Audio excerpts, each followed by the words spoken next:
This is exciting. Yeah.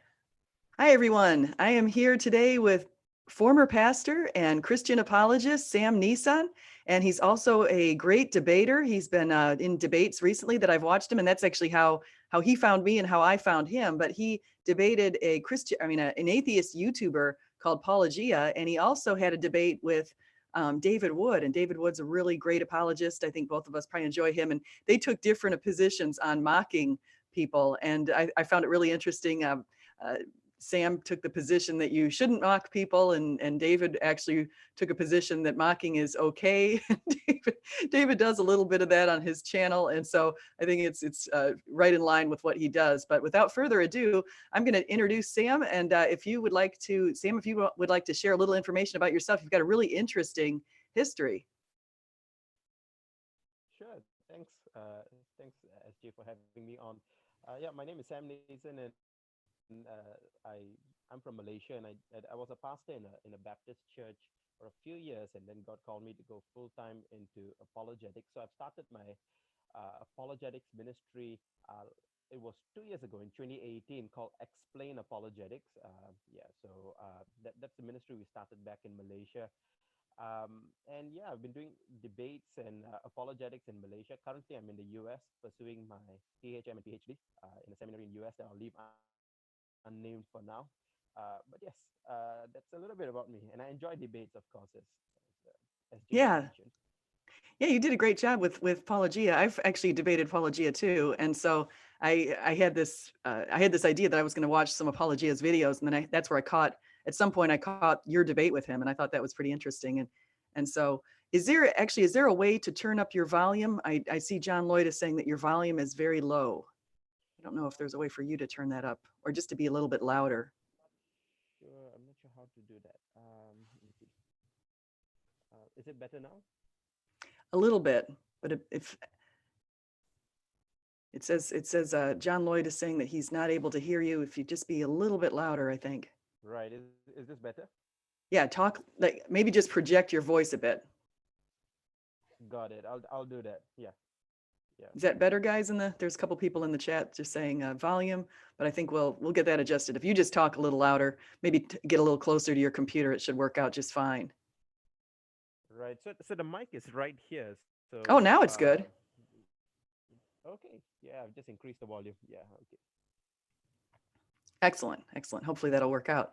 So how are you? Where you're in the United States right now, and you said you're studying and you're going to earn a degree. Was it a PhD?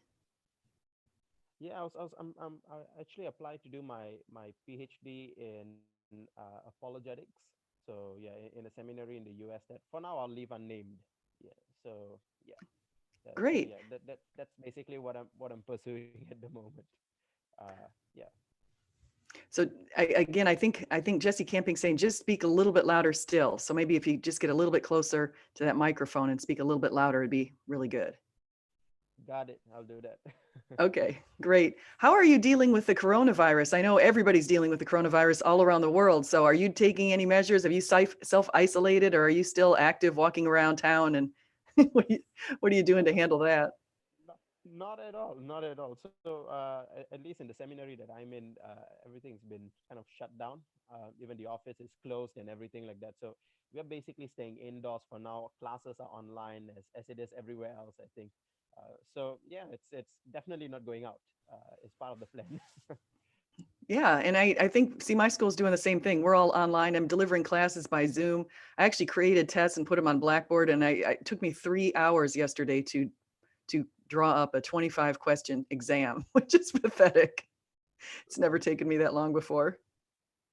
Yeah, it's just yeah getting used. I mean, just this morning had a class online as well. So yeah, just getting used to the whole process of doing things online. Not something that I'm used to actually. Yeah, I'm not used to it either. I actually much preferred face to face. I much prefer it. So hopefully we'll be able to get back relatively soon. I know in my school, my classes they're planning online classes for the summer too. So it looks like it's not coming back anytime Yeah. soon. But I heard Liberty I'm hoping. University is calling students back. Did you hear that? Oh, I didn't hear about that at all. No. Yeah. Yeah. You mean they're getting their students back again Yeah. into campus? Okay. Yeah. So let's go back. If people didn't hear your debates with Apologia, what I and oh, it still says it's real hard to hear you, Sam. I don't know if Right, right. oh wait, now that's good. Wherever you are right now, that's good.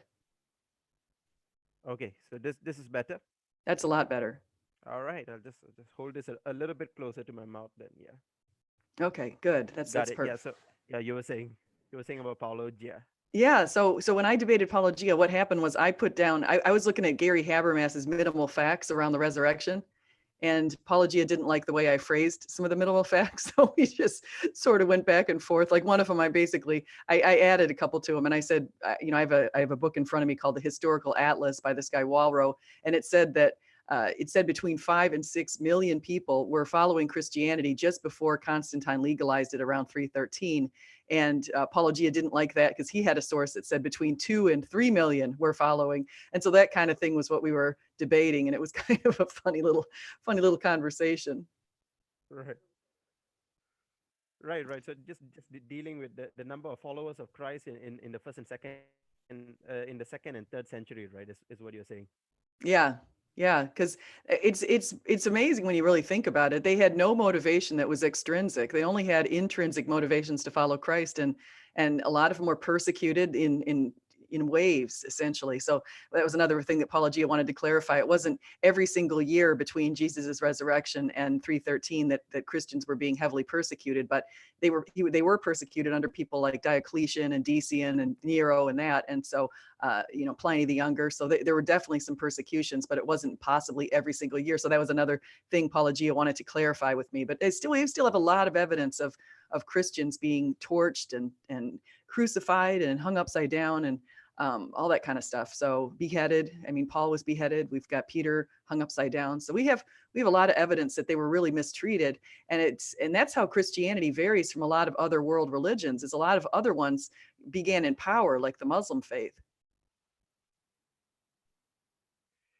Right. Which is I mean, again, so I've not done a lot of work on the growth of Islam, but I think in terms of Christianity, one of the most popular misconceptions is that just because they died for their faith, therefore, that somehow is an indicator that what they believe is true. And actually, that's never been the claim for the resurrection at all. We don't believe that Jesus rose from the dead just because a bunch of early Christians were persecuted, right? So I think rather the claims was that the eyewitnesses of these things, namely the apostles themselves. Those were the people that were willing, in fact, quite joyfully facing their deaths. And I think that is simply a testament to the fact that they did not fabricate those stories. So I think that when people, because I'm looking through the comment sections after the debates as well, and sometimes you see things like, well, lots of Muslims die for their faith too, but I think they kind of miss the point, right? You're talking about eyewitnesses who are not believing what someone else told them, but who are believing basically what they claim. And I think that's really what I think the fourth fact, namely that the disciples genuinely believed in it, is trying to establish. Yeah, and I agree with you. A lot of them will say, well, geez, there's a lot of martyrs these days who die for their faith. And it's almost like it's a brick wall trying to get through to people and say, well, you don't understand what we're saying. We're saying these people had the firsthand knowledge of Jesus rising from the dead. And that's what they were saying. They weren't just dying because of Christianity itself. They were dying because they were with Christ for 40 days.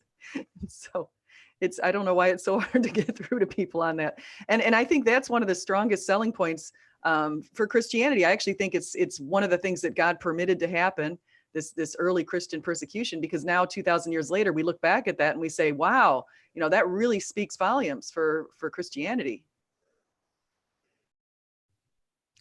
Would you say Right. I mean, that's and fair? one of the areas that oh yeah, yeah, definitely, definitely. I think one of the talks that I did in Malaysia prior to coming to the US was on the problem of evil. And I think that entire talk is on YouTube as well. But one of the things that I emphasize is that I feel that that allowing these disciples to basically go through the suffering that they did is kind of important for the Christian faith to help us realize that Just because you're going through a hard time doesn't mean that God doesn't love you. In fact, God could be using your experience to strengthen the faith of other people. And you see places like in the world today that I won't mention, that Christians are under persecution. That's where Christianity is actually thriving. So I think there are a lot of theological things that we can deduce as well from the fact that the early Christians suffered persecution, and you kind of see that conversation going on in John chapter 21, where Jesus says to Peter, that he predicts the death that Peter would die, and basically Peter is saying, well, what about John? And Jesus says, well, what if I want him to remain? So it seems almost like the impetus is with Christ. He allows his disciples to go through that, sort of to give like warrant to what they are claiming, as evidence that they're not fabricating this. And I think that's so powerful about the Christian claim, and I think it's something that frankly other religions don't have when it comes to their religious miraculous claims. Yeah, yeah, you're right. And I love that you bring up the example of Peter and John, because I just wrote a blog on that because I was just thinking about that. I was looking at how John and his brother James were. I mean, John refers to himself as a beloved disciple many times, and I think that he felt rather favored. And when you think about the importance of John, James, and Peter, those three were the ones who were called to get in front of Jesus with the Transfiguration. So they were very much valued. And it's interesting that all of them were persecuted pretty heavily, but John somehow, who was also the only one mentioned who was at the cross during Jesus's crucifixion, the only male one who was there apparently, and he was also Right. there watching Jesus when the Pharisees were condemning him at the very end. And so he was there in a lot of different places rather bravely, and it's interesting that he was the one who wasn't crucified or beheaded or anything like that. And so he lived it out, I guess, what, in Patmos, I think. Yeah, I think that, but we really don't know whether he did come out after that or not. Really, it's left to anyone's speculation. But that is an interesting point. I never quite saw that, the irony between John being there and then he's the one who didn't face any major persecutions, unlike the rest. So that's an interesting fact. Yeah. Yeah, yeah. It's well, I just because I went and I looked at the four accounts of the crucifixion, and I thought to myself, it's interesting that the women were there and John. That's what we know, and we kind of, and it kind of it put Peter and the other apostles sort of in a embarrassing position where they weren't mentioned. So I mean, that's kind of embarrassing. That's one of those things in the Gospels that I think it attends to its credibility, is the fact that there's some stuff in there about Indeed. Peter in particular that's and he's supposed to be the rock Jesus is building his foundation on, and he's the one who's denying him and he's just doubting him, and he had all these things going on, and then after the resurrection he becomes this model of strength. Right. And the irony of it, right? I mean, when you see through, for example, the lives of these people that actually initially were afraid for their lives and then later happily faced their deaths. There was something, and I think William Lane Craig is right, that despite every predisposition to the contrary, these people, suddenly and radically changed their views. Almost instantaneously, and basically there is no other explanation. I mean, there's no other good explanatory factor, apart from the fact that Jesus really did rise from the dead. So yeah. You're right. And so going back to your apologetics training that you're doing right now, I'm really interested in that, because I was thinking it would be interesting for me to try to get some lessons on apologetics and some things. I try to find the syllabi from classes and the books that they recommend, but what books would you recommend for people like me who aren't officially in apologetics training?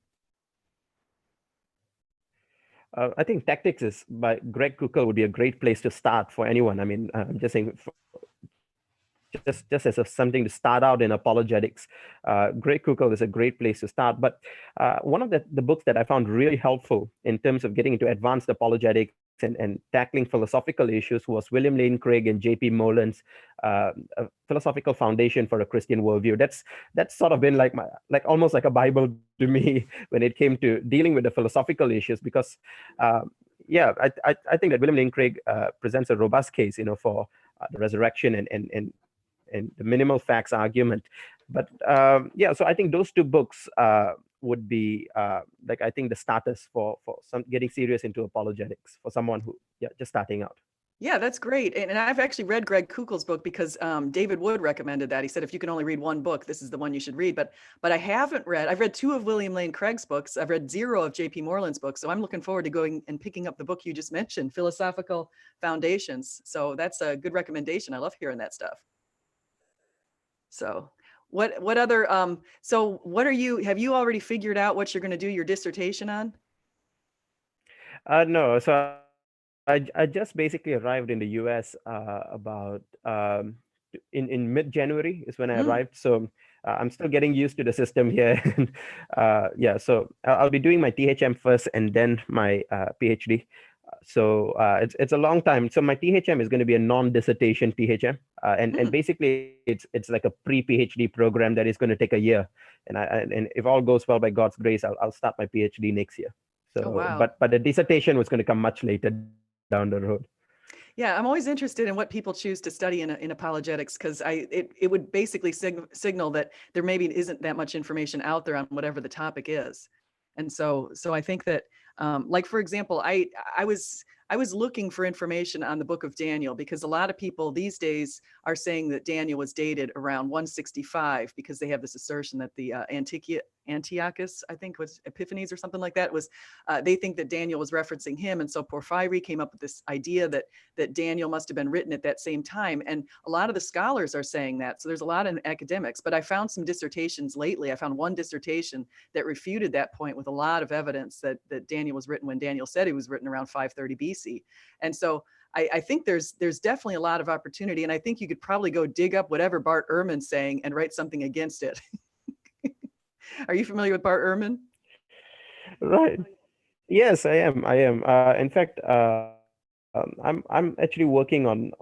I was really interested in Bart Ehrman's claim on Jesus's deity. That's one of the areas I'm very excited in because, I mean, I was having this conversation about doing a debate with Shabir Ali, who's one of the top Islamic apologists.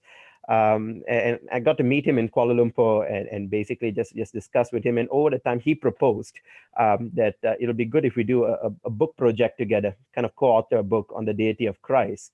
So yeah, one of the areas that I was looking at, because I know Shabir really loves Bart Ehrman, to take Bart Ehrman sources, particularly on the deity of Christ, as the Bible teach the deity of Christ. But it's quite interesting that Bart Ehrman of late, after publishing his last book on the deity of Christ, has kind of changed his views a little bit on his blog. He said that he kind of concedes that the synoptic gospels do in fact teach, do in fact present a Jesus who is divine, which is something that he's been reluctant to say for a long, long time. So, yeah, I think that Bart Ehrman is a very interesting character, and I think that he must be taken seriously as well, because I think that looking at his works have actually strengthened my faith, as opposed to shaking them.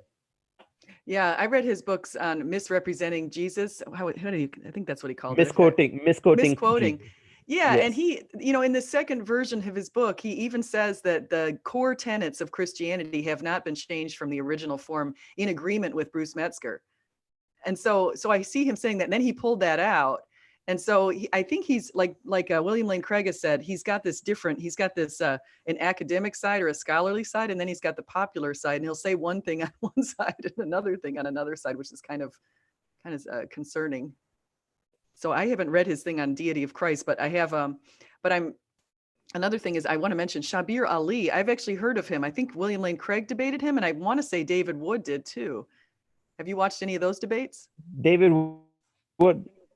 Yes, William Lane Craig, I believe, has debated him twice or three times, and David Wood. I just spoke when I spoke. We that debate with David Wood was really fun.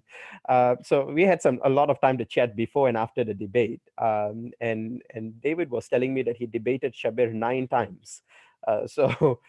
Yeah, so 9 times in total that those two have debated each other. So yeah, there's been a lot. Shabir Ali is a well-respected scholar who, in spite of disagreements with Christians, has earned the respect of a lot of evangelical Christian apologists out there. And yeah.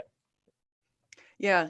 I can tell he's well respected because he's out there so much. He must be somebody that they're looking up to. So I think see, David Wood has such an interesting story too, because he was with Nabil Qureshi, and he helped Nabil Qureshi. I think he was in Nabil Qureshi's dream even. Did you hear about that part with Nabil Qureshi? No, I didn't. I mean, I knew about Nabil the late brother Nabil, but I didn't realize he was in his dream. Yeah, I'll tell you, it's a really funny story, actually. So I mean, I like this story. I think Nabil is so well spoken. Unfortunately, he's passed and he's with Jesus now, which is actually fortunate for another way to look at that. But he was raised a Muslim, and he was around Muslim apologists and his parents and things like that. And he had he did not want to, he was getting all these signs from God as he's seeking Allah, finding Jesus. That's what his book is called. But he's getting all these signs from God. And he kind of is like, okay, just give me one more sign. And so he goes to bed and he has a dream that he's standing at a banquet and he can't get into the door. He's kind of looking in the door and he sees David Wood sitting in the banquet. And David said something like, well, we gave you the invitation and you haven't accepted it. And so he gets up the next day and he calls David Wood and he tells him about the dream. And David Wood references the chapter in the Bible where this came from. And Nabil had never read this chapter or that part of the Bible. And he was shocked. And it refers to Jesus's banquet when he says he gives everybody the invitation and some don't accept. And so Nabil decided at that point, okay, this is getting silly. I have to go ahead and convert. It was really hard for him because it's hard for Muslims to leave their faith. There's a lot of pressure, as I understand, to stay in the faith. Actually, coming from Malaysia, you might be pretty familiar with a lot of Muslims. Right. Yeah. I mean, Malaysia is a Muslim majority country. That's right. Yeah. Yeah, so you And might. yeah, Are I you mean, familiar with the Quran or?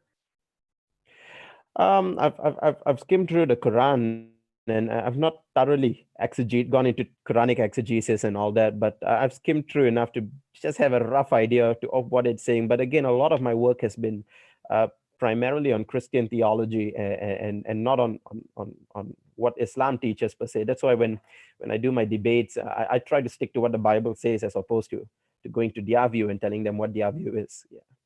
Yeah, I think your approach is good because I think I don't like when atheists try to interpret the Bible for me. I was like, I just had a chat Yes. with a guy, David Smalley, and he's like, "No, your Bible says this." And I'm like, "No, this is how Christians interpret it. And, you're supposed to follow Mosaic law." And I'm like, "No, we're not. We're never told to follow Mosaic law. We're told to follow the new covenant." And so he's like, "Well, it's told right here." And it's frustrating. So I think that if we were to do that to Muslims, I initially tried to study a little bit in the Muslim faith and tried to write a couple of blogs against it. And I thought to myself, I'm probably doing what I don't like when people do to me. So I stopped doing it. So No, I just think absolutely. Yes. let Yes, sorry. Shabir Ali, I mean, just let him make his point and then you can make your point. I think that's a good approach. Yeah, indeed, because like I'm not an expert on Islamic stuff, right? And the last thing I would love happen to me is for a Muslim to come and tell me, which actually happened in the comment section of a video I did on an interfaith dialogue I did with a sheikh from Syria, and in the comment section, someone was actually coming in and basically saying that, well, your Bible tells you can't eat pork, and I was looking at that and saying, yes, but you've got to take all of what the Bible says, right? You've got to basically take what Jesus says. And you were saying, no, you can't take what Paul says because Paul basically is a deceiver who came to distort what Jesus said. And I'm like, well, 2 Peter 3:15 and 16 says that Paul is the beloved brother whose wisdom came from God, and basically that if you distort Paul's writing, you do so at the risk of your own destruction, Peter says in 2 Peter 3:15 to 16. So it gets really interesting. Like I don't have like when I see a Muslim basically trying to interpret the Bible, for me, I'm not talking about scholars like Shabir. I'm talking about the lay person, and I look to myself and I say, well, you don't know what you're talking about. And I think somehow that's the same impression we give to them if we try to X-mart around their sources as well, the Quran and the Hadith. I'm not an expert to get into it, and if I am, then maybe I would. But yeah, I think that we need some humility in the way we approach other people's religion, in the same way that we would expect from them when they approach ours. Yeah. Yeah. And it's just like what Jesus said, do unto others as you would have them do unto you. And so that whole it's tricky. And so on the deity of, and even what going back to what you mentioned with Bart Ehrman, I'm glad that he's coming around the synoptics, because I think about like Mark 14:62, and you will see the Son of Man coming in the clouds of glory and sitting at the right hand of the Mighty One. I look at that and it makes it quite clear it's a reference to Daniel 7. That's what made the Pharisees so upset. That's why he was crucified. And so it's really clear that Mark is attesting to Jesus's divinity, and the other two do too in other verses. So what kind of evidence, what do you think if people look at the arguments for Jesus's resurrection, what do you think are some of the powerful ones? in terms of the evidence for the resurrection, or was it the deity of Christ? Yeah, well, it could be the deity of Christ, and because to me, the deity of Christ is sort of foundation is the resurrection. But All right. So, dealing with Bart Ehrman was a complete. I mean, Bart Ehrman's objection on the synoptics was a completely different study, and I'll be happy to share a bit about my work, my research on that area later. But yeah, I mean, primarily, I think the case for the resurrection. I think one of the most compelling evidences we have that I don't think a lot of Christians are employing in our case for the resurrection is actually the testimony of the Old Testament concerning the Messiah who would die and rise again. And I think that in my debate with Paulogia, and I really enjoyed that debate because I felt Paul was so honest, and I could interact with him on a very honest level. And that's what I want to do. And I don't want to put a front and basically pretend to be what uh, I'm not. So I mentioned in my opening statement in that debate, as you would have known to Paul, that take the minimal facts: the death of Christ, the burial in Joseph's tomb, the empty tomb on the third day, and these post-mortem appearances of Jesus. The believers, the disciples in in Luke 24, were well aware of these facts. They knew that Jesus had died. They witnessed that. They knew that he had been buried in Joseph's tomb. That's where they knew where to run, and they found the tomb empty when Peter and John went there. And they knew there were other disciples that believed in it. They knew that the two on the road to Emmaus had come to suddenly believe in it. They knew that the women had told them that Jesus had appeared to them. But still, what I love to emphasize is that these disciples were not a bunch of naive people. They were skeptics, true and true. They still refused to believe in spite of all the evidences that were presented to them. Granted, the four facts. And now you have in Luke 24, Jesus appearing suddenly in their midst. And in their mind, they would accept any hypothesis except the resurrection. And they are saying, well, this must be a ghost. It could be a ghost. It can't be Jesus Christ. And so when I see that skepticism that is being shown by the disciples, I think that the skepticism that we see from the atheists are tame relatively in contrast to what we see from the disciples. And my question is, what did Jesus do to convince them that he had risen from the dead? And at one point, he even eats fish, and that doesn't do the job because they still think, well, the Bible says out of their surprise, they still couldn't believe it. The mind couldn't process it. But it says in Luke 24, verse 44, I believe, and he opened their mind to understand that this is what the scriptures had written concerning him. And I think that for me was what clicked. And it's like ultimately what convinced the disciples was not the minimal facts, but was the scripture's testimony in the Old Testament. That cannot be fabricated because you have Jews today that hold those very same scriptures, but who reject Christ as the Messiah. So now, when we look through those, I think you brought up Daniel. I think Daniel is a great example. I've actually preached through the book of Daniel, three times already through chapter by chapter. So I enjoy the book of Daniel, and you get to see lots of these predictions that come about. And sometimes when I'm in discussion with atheists like Tom Jump, what they would end up saying is it's vague. But you cannot deny the fact that it alludes to Christ. At best, all you can say it is vague. And I think that from there we can actually discuss, well, vague or not, what did it mean? And I think for me, one of the strongest evidences for Jesus' resurrection rests in the Old Testament's witness concerning him. yeah, I think that's great. And I love like Daniel 9. Daniel 9 says basically that 77's less 7 in 483 years. And he sets a start date. If you look at the year 444 BC, when they think that the decree went out, there's a few different candidates for that, I guess, but the closest one or the latest one is 444 BC, and then there's no other candidates. If you add the years and skip the year 0, because there is no year 0, it brings us right to 33. And so that's when Jesus was crucified, and he predicted that right in there too. So I mean, there's some Isaiah 53, Zechariah 12:10, Psalm 22. There's so many different verses in the Old Testament. So are you focusing, if you did that for your dissertation or later on, you focused it, you thought about that? Because I love the prophecies, and I kept opening the Bible. I do this thing that people think is kooky, but I like to sometimes close my eyes and say a little prayer and then flip the Bible open to see what comes open. And it kept flipping to Luke 24, like over and over and over. So I started looking at the prophecies because of that. So do you have a particular favorite in the Old Testament as far as which, yeah. Yes, yeah, I mean, I do. Like for me, actually, interestingly, so I think that there are two kinds of prophecy, right? And I'll answer the question of my favorite. The two kinds of ways in which the Old Testament alludes to Christ is number one, through typology. And the second, of course, it's the prophecies like Isaiah 53. That's not typology. That's basically directly predicting, almost in predictive prophecy fashion. But when you get to typology, that's the one that has really caught my interest, and I would say is one of my favorites. And you see things that happen in the Old Testament that are kind of pictures, foreshadows of things that would happen in the New Testament. For example, Abraham taking his son Isaac and basically being told, and basically context is important here. Abraham had lived a life of sin.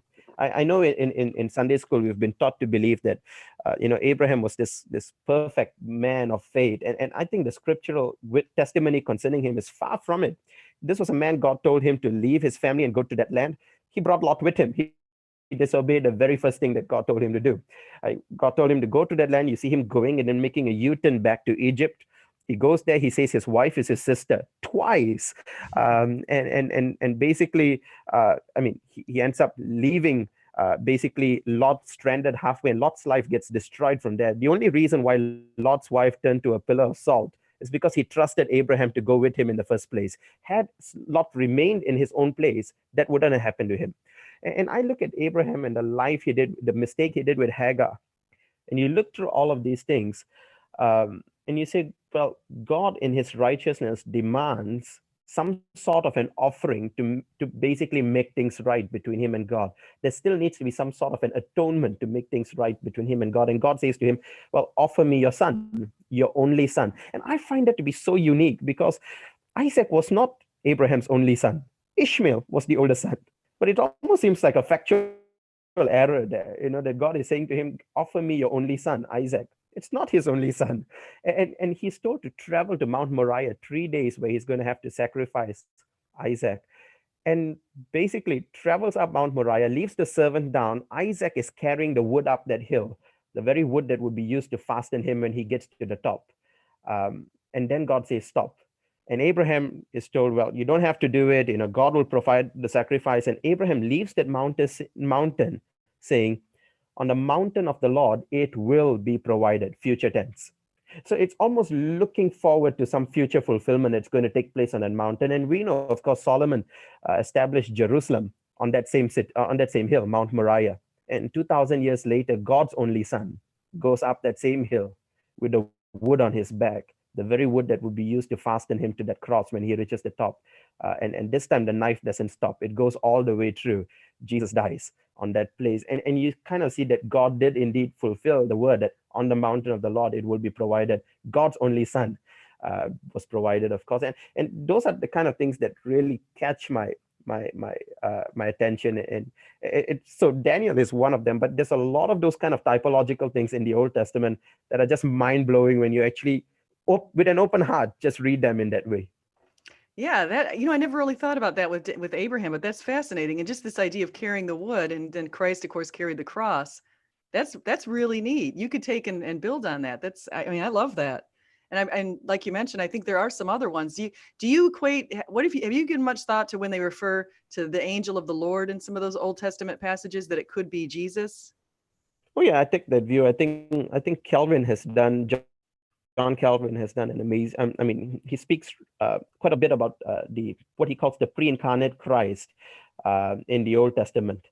Yeah, I would see those as pre-incarnate appearances of Jesus Christ, where he comes to Abraham, and you actually you can't. I feel that you can't run away from that. For example, when you come going back to Abraham, Genesis 18, I'm not mistaken, it must be. I think if I'm not mistaken, it's in Genesis 18. It says the Lord appeared to Abraham in Mamre. That's 18 verse 1. But when you get to John chapter 1 verse 18, it says, no man has seen God, the only begotten God who is at the right hand of the Father, he has made him known.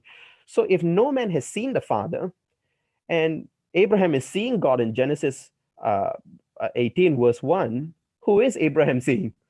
The only logical conclusion is that he was seeing Christ. And what happens is really, really amazing.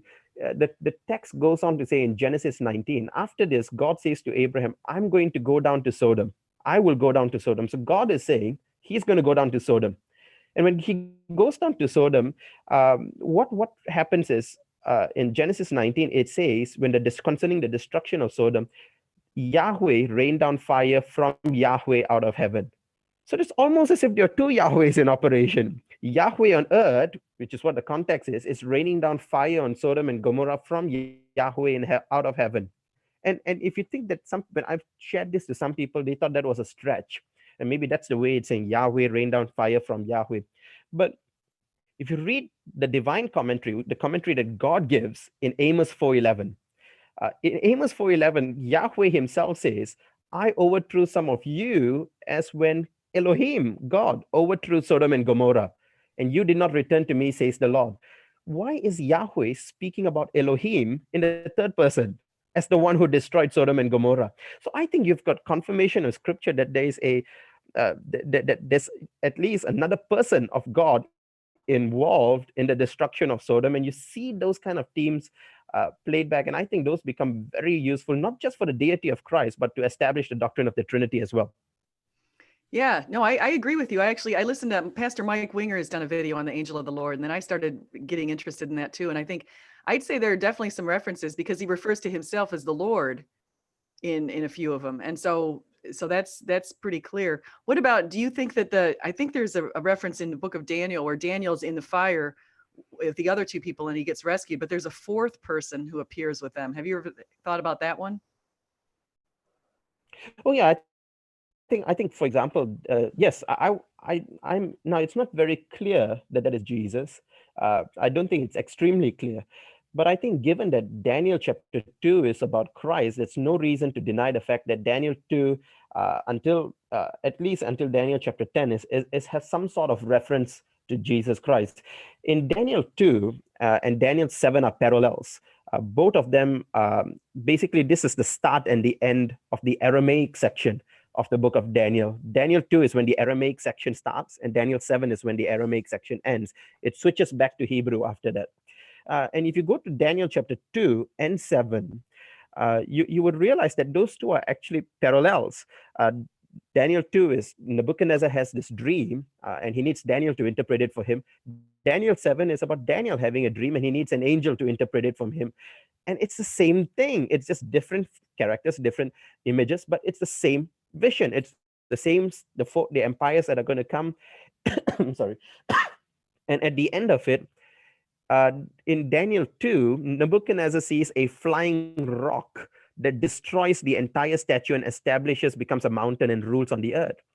In Daniel 7, the flying rock is the flying Son of Man who comes in the clouds and establishes God's kingdom, and men from every tribe, tongue, and nation serve him or worship him. So that is in Daniel 2 and in Daniel 7. I'm not surprised that in Daniel 3, as you said, that you have him appearing again. I'm not surprised when it comes to Daniel 5 that the writing of the hand on the wall was Christ. I won't be surprised. Now, it's not very clear. I grant that. And I think we should be careful not to speculate where scripture doesn't go. But I think that the only logical conclusion is that the book of Daniel is about Jesus Christ.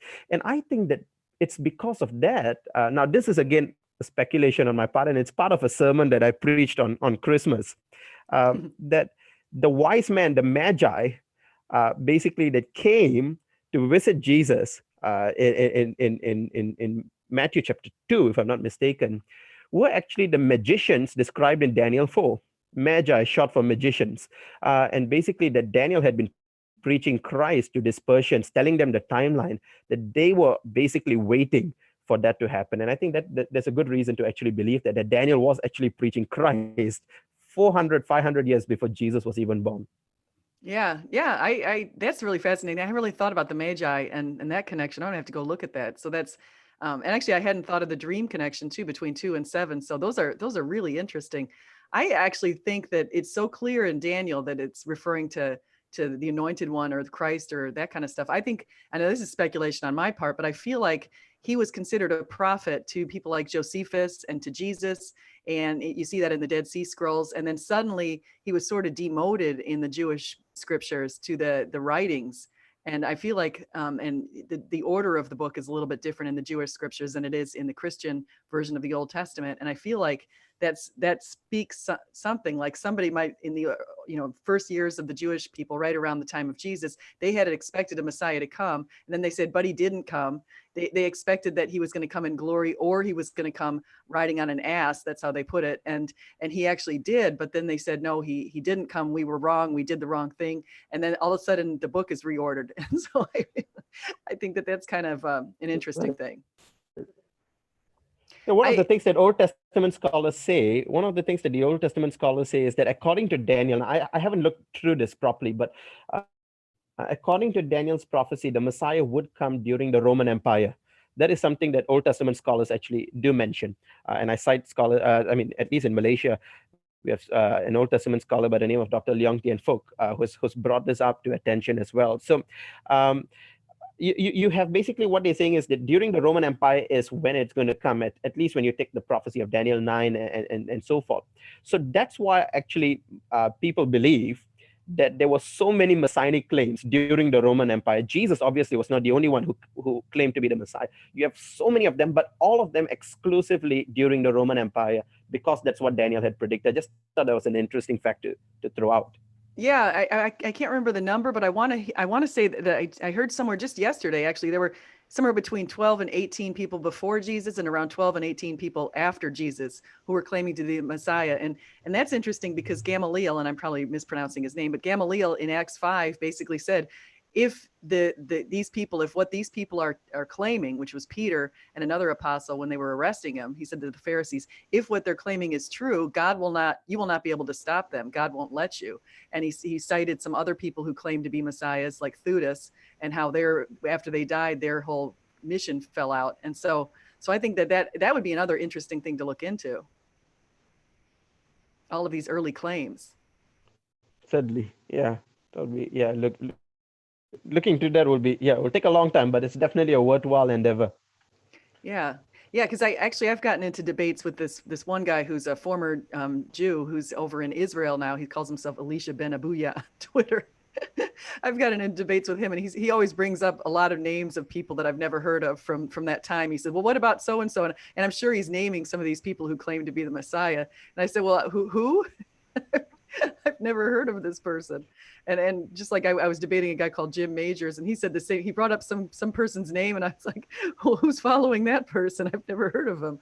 And so I think just the story of Jesus and how a carpenter and a handful of fishermen and a tax collector and a tent maker can actually change the world. I think that in itself speaks to his deity.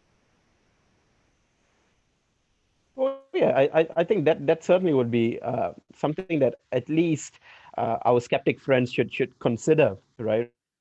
Why is it that what was so different about Jesus's message that actually led to such a revolution that actually eventually brought down the Roman Empire itself? So I think that itself is an interesting question, to be pondered upon. But it's interesting that when you look at you look through all these messianic claims, one of the things that is taken for granted is that the Messiah had to be a descendant of David.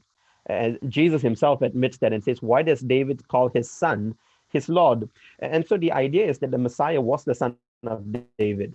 And it's interesting that Matthew, which is probably the only gospel that really focuses on the Jewish people, spends almost an entire chapter dealing with the genealogy, just to establish that it's not just any messianic claim.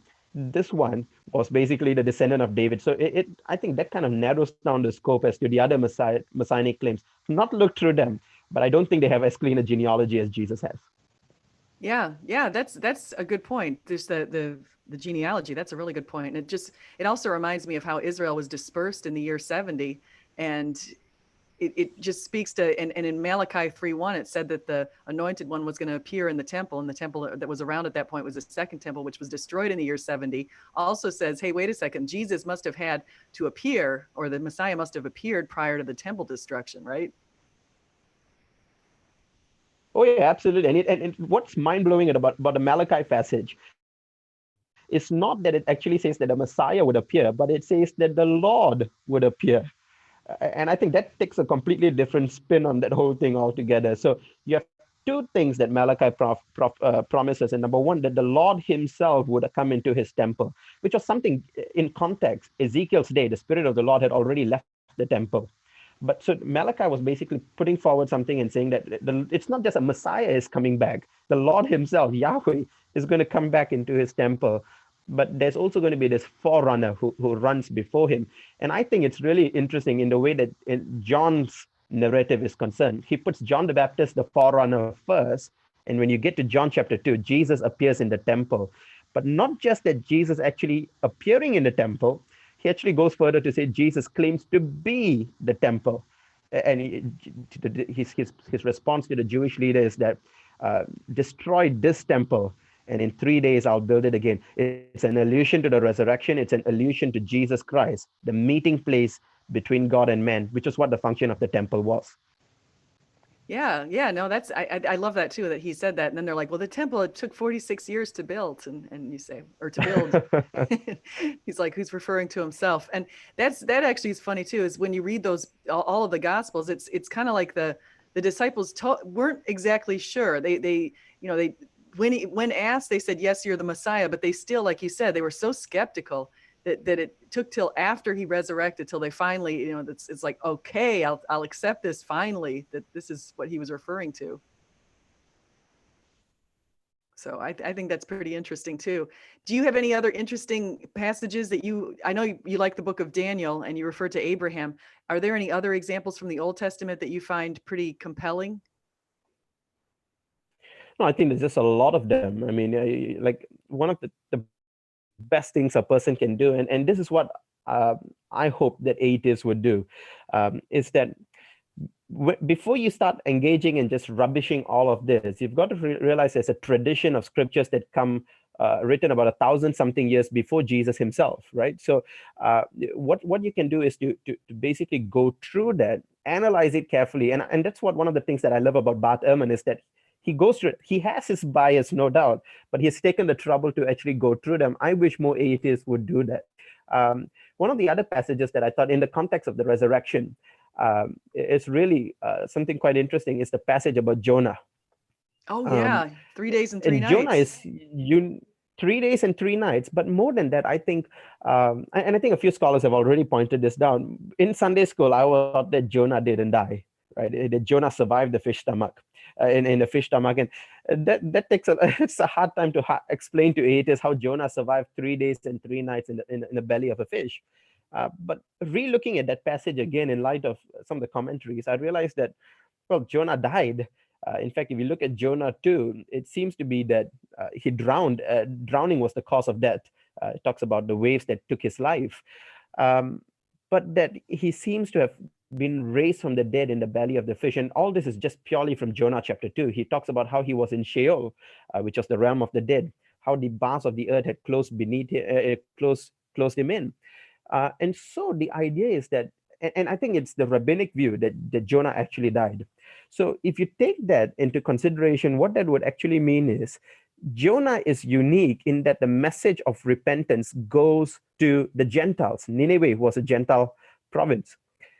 But before the message can go to the Gentiles, the messenger himself, the one who brings that good news, or rather the warning in this case, in the case of Jonah, dies and raises again. After the third day, the message goes to the Gentiles. And that's kind of what happens to Jesus as well, in a very strange typological similarity. You have Jesus saying he doesn't want to talk to the Gentiles. If you notice in in the Gospels, he says, I've only been sent to the lost of Israel. The Gentiles try and come in, the Greeks try to come and speak to him later in the Gospel of John, chapter 12, I believe. And he says, no, after I'm raised up, after I'm lifted up from the earth, I will draw all men unto me. So it seems that the drawing of all men is going to take place after his death and resurrection. And that's exactly what happens in Jonah.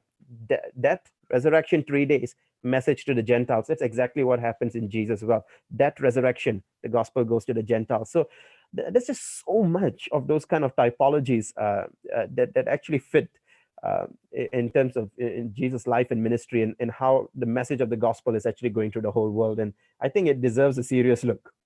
Yeah, that sounds really fascinating with Jonah. I think that's really interesting. I'll have to look into that book a little bit closer. Do you think that Moses is sort of another someone who also is giving us some signs of Jesus through his life? I mean, I think absolutely. I mean, you can't take. I mean, Moses in himself is almost like a messianic figure, sent in to deliver his people from the promised land. So he is a type of Christ in that sense. And in fact, this is not a speculation at all. I think Moses himself says God will raise like me a prophet like me from among your people. So that is part of the messianic prophecy that Jesus is a prophet like Moses. And I think that that's why the gospel, particularly Matthew, tries to show a lot of the similarities between Jesus and Moses. Matthew is unique in that Matthew points out that Jesus was, as a baby, his life was threatened by the king. And that's because in the Old Testament, Moses' life was threatened as a baby by the Pharaoh, right? Moses escapes in Egypt. Jesus escapes to Egypt, and you begin to see that similarities in the Gospel of Matthew between Jesus and Moses very early on. So I think that's not, it's not unintentional. It's quite deliberate on the part of Matthew to present Jesus as this new Moses, this new Mosaic figure. Moses brings the law of God from the mount. Jesus gives the sermon from the mount. Moses was in the wilderness for 40 days, 40 years. Jesus was in the wilderness for 40 days. And there's so much of similarities between Jesus and Moses. And I think that Matthew is trying to amplify that, if anything. Yeah, no, that's fascinating. And there is some symbolic stuff with numbers too, all throughout the Gospels, like you're just mentioning. There's the 3 days and 3 nights, there's the 40 days or the 40 years. It seems like all throughout the Old Testament, the New Testament, especially that number 40. Have you given any thought to why the number 40 is so special? Not at all. I've not maybe it needs to be something I look into in the future, but I'm not at this moment. No, I've not given much thought to it. Yeah, I wonder. I mean, it's just kind of, or maybe it's just to give us a sign that these are related, just saying, just like what you said, 40 days, 40 years, that sort of thing. Somehow it's tying both of the Old Testament to the New Testament in some way. So I think have you thought about Elijah too? Because I was just thinking Moses, when in Jesus's transfiguration, it's Moses and Elijah who appeared around him. And I didn't know, I think if I'm not correct, wasn't it David Wood who said something about Elijah kind of making fun of people who are worshiping these other gods? I think it was Elijah. Oh yes, yes. I think he brought it up in the debate and said that, well, Elijah was mocking people, and that's why very early on in my debate with David Wood, in my opening statement, I spent a lot of time just qualifying what I meant, because the title of the debate was "Should Christians Mock Unbelievers?" and I spent a bit of time defining what a Christian is. And I said in the opening statement, according to my definition of a Christian, aka someone who a follower of Jesus Christ, Elijah is not a Christian. He's a believer of the Old Testament, but he's not a Christian. So yeah, I think that in that sense, Elijah doesn't qualify. His actions are not prescriptive of what Christians should do. But with that said, I think Elijah comes in a very unique role in the New Testament with Moses, because I think that Moses and Elijah contrast on the Mount of Transfiguration is really something quite profound. Moses symbolizing the people of the Old Testament, who kind of like, Moses only sees the promised land. He doesn't get to go into the promised land. He can only see it from afar, which is kind of what the people of the Old Testament did. They see the promises of God in the future, but they never experience it. That's what Hebrews 11 is all about, the hall of faith. These people who heard the promises of God, but never actually experienced it. And then you have Elijah, on the other hand, who never died, who is a symbol of the New Testament believer. He who believes in me will never die. And that kind of the symbolically representing the two kinds of believers, speaking about the restoration of God's kingdom on earth. So I think that there's a unique place that Elijah plays, but I'm not quite sure. Apart from that, is there's any direct typological involvement to the life of Christ. I have not seen that yet with Elijah. Yeah. No, I haven't. I was just curious to see if you'd thought, excuse me, if you'd thought about that a little bit too, because I always wonder why, out of all the Old Testament figures, why wasn't it Abraham, or why was it Moses and Elijah? I feel like there's, as far as the transfiguration, I'm wondering why those two in particular. And so I feel like there must be some symbolism there that like you're saying, and you've already looked at a lot with Moses, especially Moses. So I have to look. I don't think I need to look a little bit more into Elijah. I haven't read that in a while, so I have to think about that. It just almost seems like Elijah comes in as a it's a forerunner to Christ, and I think that's why John the Baptist is referred to as Elijah. In fact, Jesus himself says that John the Baptist was Elijah, not that it's a reincarnation of the same person, but kind of playing the same role that Elijah did. Yeah, yeah. And I'm looking at the audience. I want to say, yes, I do like Zoom better than the YouTube live option, just because I've been using it and I know how to use Zoom, and I use it for my class now. But Jesse Camping saying Samuel is a favorite of mine, and then he says, "Can you speak on King David? Have you thought about King David?" And that's true. That's another one who could have appeared uh, on the with Moses and Elijah. So, do you have any thoughts on King David? Oh yeah, I think so. Yeah, so I think that when you look through the Gospel of Matthew again, that's one of the more fascinating Gospels dealing with the Old Testament. And I think that one of the three things I think that Matthew tries to do is that he tries to portray Jesus as the new King David. And that's why Matthew chapter 1, verse 1 is so important. Matthew 1 says that the genealogy of Jesus Christ, the son of David, the son of Abraham. Why on earth is David mentioned in the very first verse? Well, because the whole emphasis of the Gospel of Matthew is to show Jesus as this new king, like David. Because remember, the Messiah, there was also a kingly office that the Messiah had to play. Right? So it was a kingly Messiah, it was a priestly Messiah, and that's why I think uh, Moses comes in as well, almost in that priestly or role. And then you have Emmanuel, God with us. So uh, leaving the Mosaic part, leaving the priestly part, dealing just purely on the Davidic part, I think without a doubt, Matthew spends so much time just establishing Jesus as this new David. Right from verse 1, what does it mean to say he's the son of David? Well, David is the kings of Israel, the father of the kings of Israel. By saying he's the son of David, he's referring to Jesus as a king. And Abraham, of course, is the father of the Jews. So David, the father of the kings, Abraham, the father of the Jews, aka Jesus is the king of the Jews. That's just simply verse 1. The entire genealogy ties it back to David. The fact that Jesus was born in Bethlehem ties it back to David. The fact that I mean, Herod is trying to eliminate King Jesus is basically is like the false king trying to eliminate the true king. And I think more than that, there's also another fascinating but complicated, a bit complicated reference in Matthew chapter 1 to Jesus. And that is when Matthew actually brings out and says that this was to fulfill the words by Isaiah. And he quotes Isaiah 7 here, saying that the young woman, or the Alma in Hebrew, will give birth to a child. And this is going to be the sign, and Matthew, of course, translates that. Matthew takes that from the Septuagint, saying the Parthenos, the virgin, shall bring with child and will give birth to a son named, and will call him Emmanuel. What's really interesting that if you look through the context of Isaiah in Isaiah chapter 7, the promise was given because there was a threat to the line of David. That was the problem in Isaiah chapter 7. Ahaz was a wicked king, but he was a David king.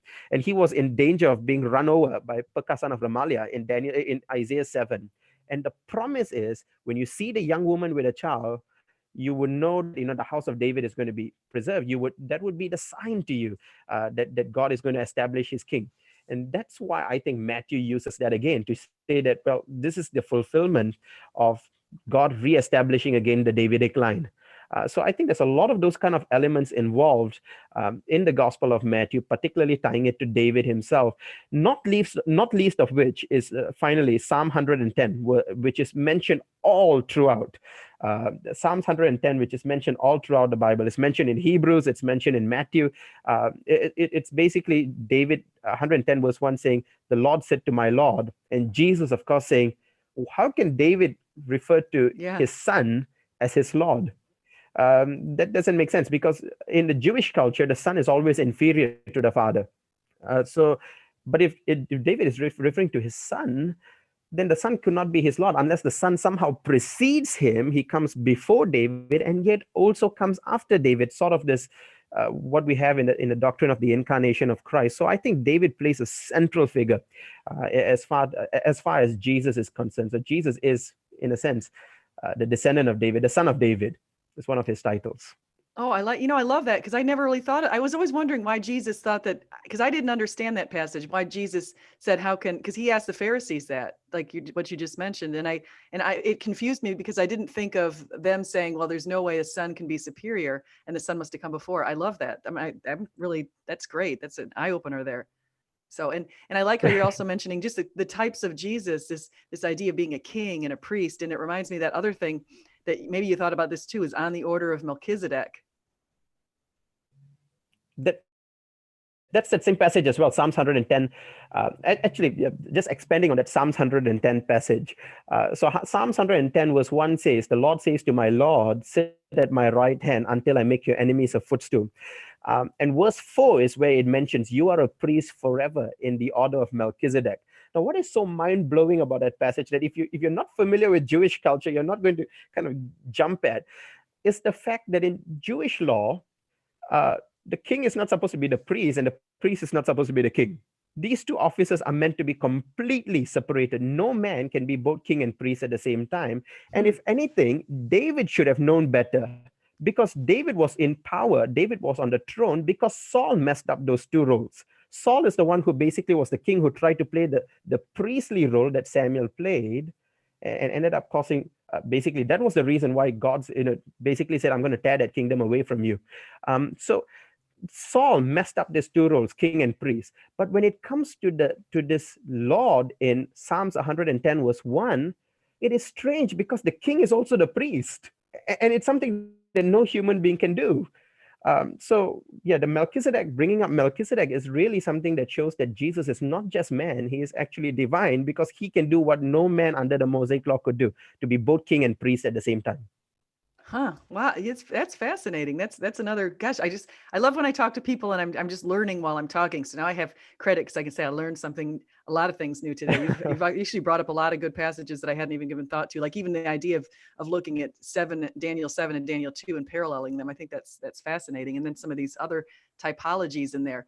So I'm looking at our audience. If you guys have questions, just please put them out there. We'd love to answer them. Oh, and Jesse Camping saying, "Sam Nesan must come on your channel again. This is a great chat." They all like learning Thank too. you. Yeah, this is great. And John Lloyd says he agrees. So, and Rich Answer says Elijah is who the Jews always wait for on Passover Seder. That's interesting. Have you heard of that before? No, I've done talks on many times on the Seder meal itself, but I'm not quite sure about the. I think the Seder meal itself predates Elijah.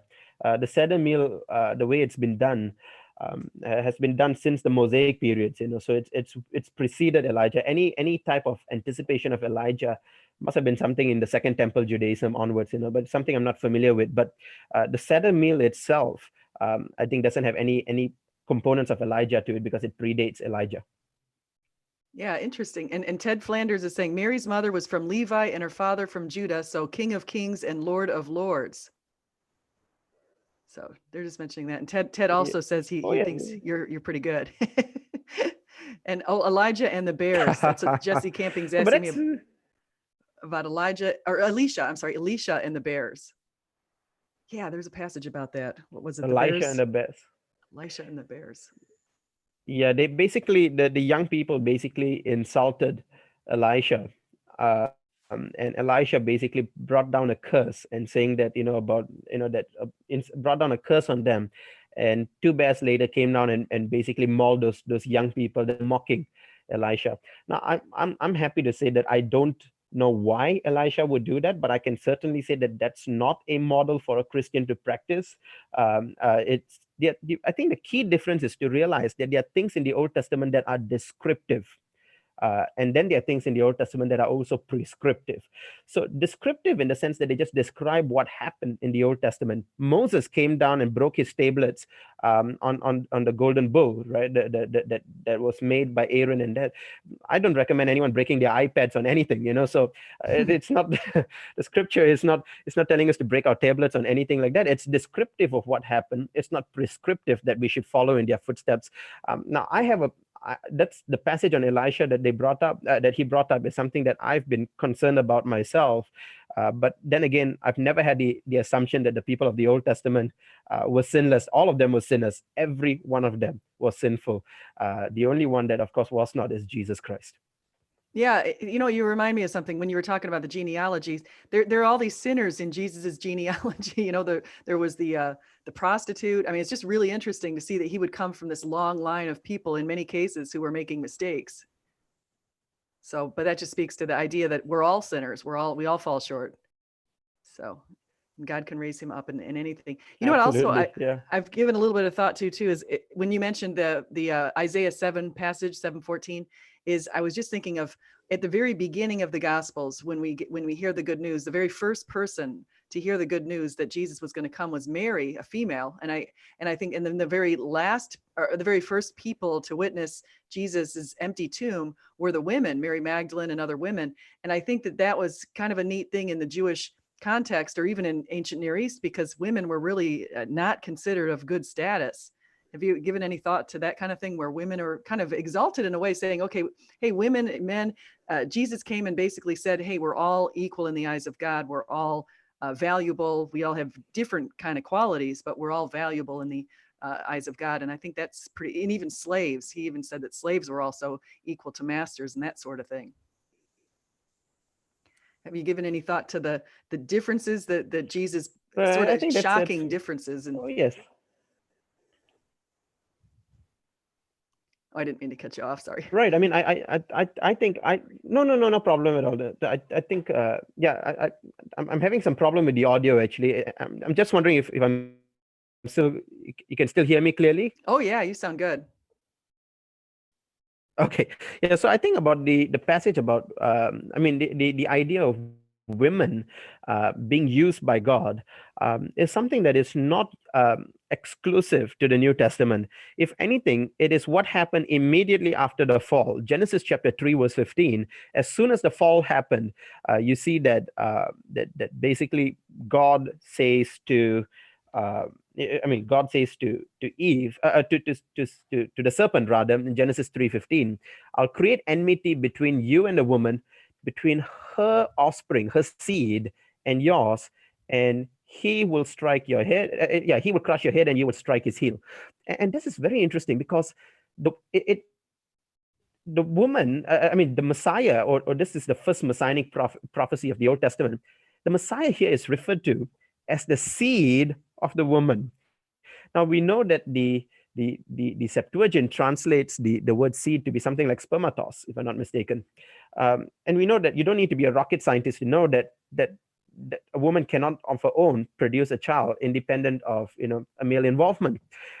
But what is the scriptures getting at here? The Messiah is going to be not the seed of a man.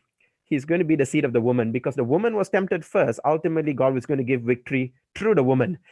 Through her childbearing, she's going to produce the Messiah that ultimately crushes the serpent, which misled her in the first place. So when we understand the concept of the Messiah as the seed of the woman, that kind of changes the complexion. That's why you have Mary taking a bit more of a prominence in the Bible as opposed to Joseph, because Jesus is not the seed of a man, he's the seed of the woman. And with that concept, you also have other Marys being involved in the Gospels as well. Particularly to the end, you see Mary Magdalene being the message going out through a woman and all that. And I don't think that's something that began in the New Testament.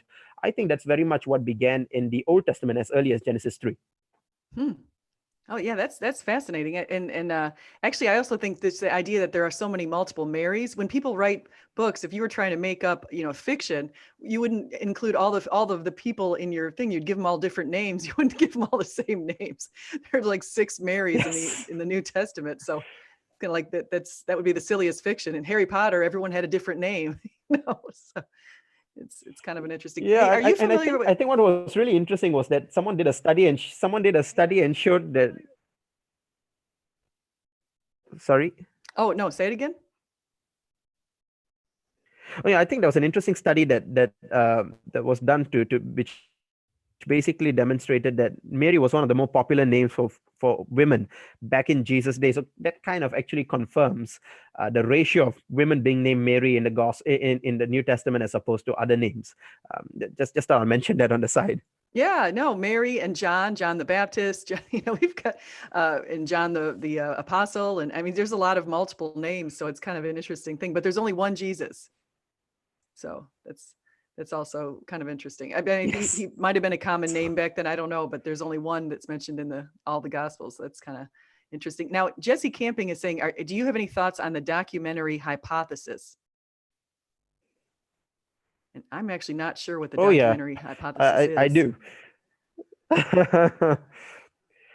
Can you tell So me what it it's is? I'm not sure actually. basically the JDEP view, that the Oh yeah, okay, sure. The documentary hypothesis is that the view that the Old Testament, was composed in different stages. You have the priestly stage, you have the Yahweh source, and Mm, some parts of the New Old Testament was written at a much later period, and that not all of it was Mosaic authorship. Basically, is what it boils down to. And I think that there's been good amount of work done by scholars like E.J. Young that has actually completely refuted the documentary hypothesis ages ago. So it's actually I'm not quite sure that there are Old Testament scholars that are still using that argument today. It's an outdated um, remnant of liberal scholarship that has kind of crept into the Old Testament studies, and you do see lots of that actually. So and you find this kind of ideas creeping in all the time. I mean, the disputed authorship of Isaiah. When I was in studying in seminary in Malaysia, they were teaching I think what they call the Trito or Deutero Isaiah view, where you have 3 or 4 different authors for Isaiah. And now what I've heard latest from Princeton is that there could be as many as 6 Isaiahs writing, oh my and gosh. the numbers never seem to stop. So I think that I think what would be the ultimate nail in the coffin, as people like E.J. Young have pointed out, for the documentary hypothesis, is the fact that Jesus believed in a single authorship as far as the Old Testament is concerned. You always see him saying, well, Moses said.